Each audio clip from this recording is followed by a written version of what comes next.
দূর বাবা, প্রতিদিন ঘুম থেকে উঠেই সে কি মহাযুদ্ধ। কম সময়ের মধ্যে স্কুল বা অফিসের টিফিনে কি দেব? আচ্ছা, 10টা মিনিট পাওয়া যাবে কি? একদম নতুন একটা টিফিন রেসিপি তোমাদেরকে দেখাচ্ছি। টেস্ট তো একদম মারাত্মক, তার ওপর প্রোটিন, ফাইবার, কার্বস কোনো কিছুরই অভাব নেই। ফার্স্টেই আমি এখানে 100 গ্রাম ওটস নিচ্ছি। তোমরা চাইলে এখানে আটা, ময়দা, সুজি ব্যবহার করতে পারো। একটা ডিম ফাটিয়ে দিলাম, তোমরা ডিমটা নাও দিতে পারো। हे प्रभु हे हरि राम कृष्ण जगन्नाथ प्रेमानंद ये क्या हुआ। এরপর এর মধ্যে সামান্য একটু নুন দিলাম। তারপর কিছুটা পরিমাণ জল দিয়ে প্রথমে একটা গাঢ় মতো ব্যাটার করে নেব, কারণ অনেকটা জল দিয়ে দিলে গুটি গুটি রয়ে যাবে ভেতরে, ভালো করে স্মুথ ব্যাটার হবে না। অল্প জল দিয়ে ব্যাটারটা প্রথমে বানিয়ে নেব, তারপর এতে পরিমাণ মতো জল দিয়ে দেব। তাহলে দেখবে ব্যাটারটা তোমরা খুব সুন্দর বানাতে পারবে।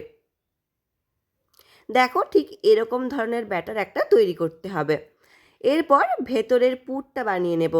তার জন্য প্রথমেই কড়াইতে বেশ কিছুটা সর্ষের তেল দিলাম।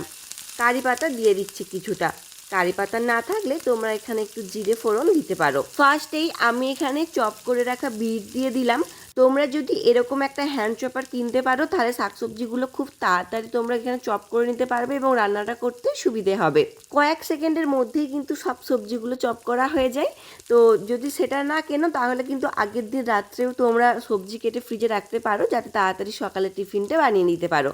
তো আমি এখানে বিট দেওয়ার পর এখানে আমি সামান্য একটু বাঁধাকপিও গ্রেট করে দিয়েছি। তোমরা এখানে গাজর দিতে পারো বা অন্যান্য সবজিও দিতে পারো। এরপর আমি এখানে গ্রেট করে রাখা পেঁয়াজ দিচ্ছি। দেখো, পেঁয়াজটা না এখানে খুব বেশি ভাজা হবে না, মানে মুখে দিলে একটু কচকচ ভাবটা হবে, তাহলে কিন্তু এটা খেতে বেশি ভালো লাগে। তাই হালকা করে পেঁয়াজটা ভেজে নিয়ে এরপর আমি এখানে দিচ্ছি সামান্য একটু কুচিয়ে রাখা চিকেন। তোমাদের কাছে হাতের সামনে যদি চিকেন না থাকে, নাও ব্যবহার করতে পারো। তোমাদের একটা ডাউট আমি ক্লিয়ার করে দিই, আমি যেভাবে পুরটা বানাচ্ছি, যেসব জিনিস দিয়ে বানাচ্ছি সেগুলো দিয়েই যে তোমাদের বানাতে হবে এরম কিন্তু কোনো কথা নেই।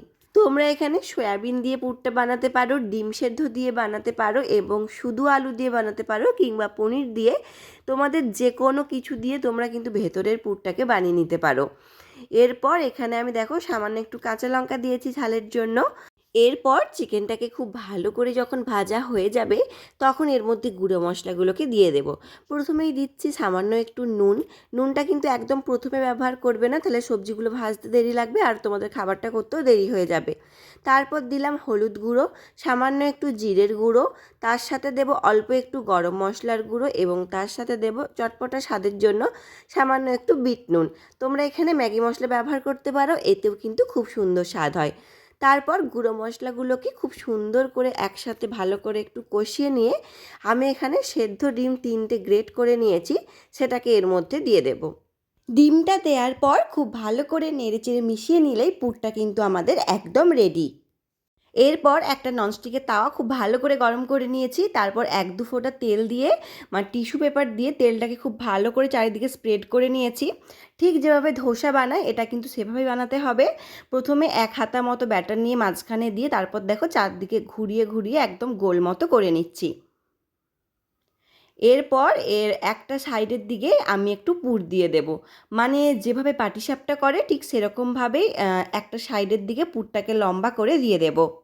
জানো তো, এই টিফিনটা আমি একদম নিজে থেকে করেছি, তাই এই টিফিনটার নাম কি দেয়া যায় সেটা তোমরা কমেন্ট করে আমায় জানিয়ে যেও তো। বাকি প্রসেসটা যেভাবে পাটিসাপটা করে ঠিক সেভাবে। প্রথমে দেখো সাইডের দিকটা দিয়ে দিয়েছি, আর যেহেতু ওটসের মধ্যে একটু ডিম দেওয়া ছিল তাই কিন্তু লেগে যাওয়ার কোনো রকম ভয় নেই। তো একটা সাইড দিক থেকে দেখো হালকা করে তুলে আমি পুরের মধ্যে একটু চেপে চেপে দিচ্ছি, তাহলে কি হবে, পুরের সাথে এটা আটকে যাবে। তারপর দেখো চেপে নিয়ে আবারও একবার উল্টে দিচ্ছি এবং এটা একটু সাবধানে করতে হবে, কারণ ওটস না খুব নরম, ভেঙে যেতে পারে। আর যেটুকু অংশ বেরিয়ে আছে সেটাকে তোমরা আরেকবার উল্টে দিতে পারো, তাহলেও হয়ে যাবে। কিংবা দেখো এভাবে খুন্তির সাহায্যে ধরে এভাবে একটু চেপে দিলেও কিন্তু এটা দেখো খুব সুন্দর করে চিপে যাচ্ছে, যেহেতু এটা ওটস। তো এভাবেই আমি বাকি সবগুলোকেই করে নিচ্ছি। আর এই টিফিনটা না ভীষণ নরম হয় আর ভেতরে একদম পুরে ঠাসা, খেতে দারুণ লাগে। একদম ইউনিক একটা টিফিন রেসিপি, এটা আমি অনেক দিন থেকেই করছি এবং এটা এত ভালো খেতে, সে কারণেই তোমাদের সাথে শেয়ার করলাম। তোমরাও একবার ট্রাই করে দেখতে পারো, আশা করছি ভালো লাগবে। নরম তুলতুলে, ভেতরে পুরে ঠাসা, দারুণ খেতে। আরও ইউনিক কোনো টিফিন রেসিপি আমার থেকে পাওয়ার জন্য একটা কমেন্ট করে জানিও। আজ এটুকুই, bye bye and take care.